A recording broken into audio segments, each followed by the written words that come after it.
পূর্ণিমা পুজোর আগের দিন আমাদের বাড়িতে প্রত্যেকবারই এইভাবে নারকেল ভাঙা হয়, মানে নারকেলের মিষ্টি হয়। বুঝতেই পারছো তোমরা সবাই। তো গত 1 বছর ধরে নিষিদ্ধ ছিল, আমার একজন দাদু মারা গেছিলেন, তো সে কারণে নিষিদ্ধ ছিল পুজো। তো এবারে তো পুরো একদম 1 বছর কমপ্লিট হয়ে গেছে, তো আবার জোর কদমে মা শুরু করে ফেলেছে পূর্ণিমা পুজো। আর পূর্ণিমা পুজোর আগের দিনে আমাদের মা আমাদের বাড়ির ঠাকুরকে, নারায়ণকে এরকম মিষ্টি বানিয়ে দেয়। মানে যেদিন থেকে মা বিয়ে হয়ে এসছে তার অন্যতা হয়নি, তো আজই বা এর অন্যতা হবে কেন। পুরো নারকেল একদম ধুয়ে টুয়ে নিয়ে নারকেল কুড়ুনিটা দিয়ে মা একদম নারকেল কুড়ে তাতে চিনি দিয়ে একদম পুরো গ্যাসে বসিয়ে রেডি করে দিয়েছে।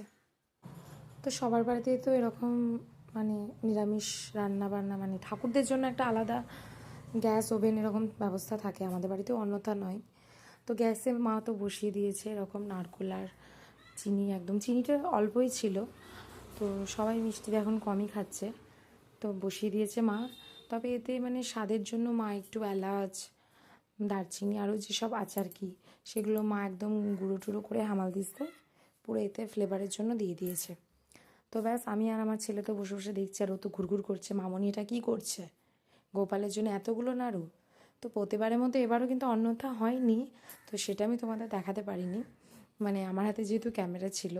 তো আমি কিন্তু শেষ পাতে মানে শেষে, মানে কড়াইয়ের শেষে চাঁচায় একটা, মানে মা যখন শেষটা চেঁচে দেয় সেটা আর হয় না, মানে অনেকটা ড্রাই হয়ে যায়, তো সেই নাড়ু কিন্তু আমি একটা ভাগ বসাই।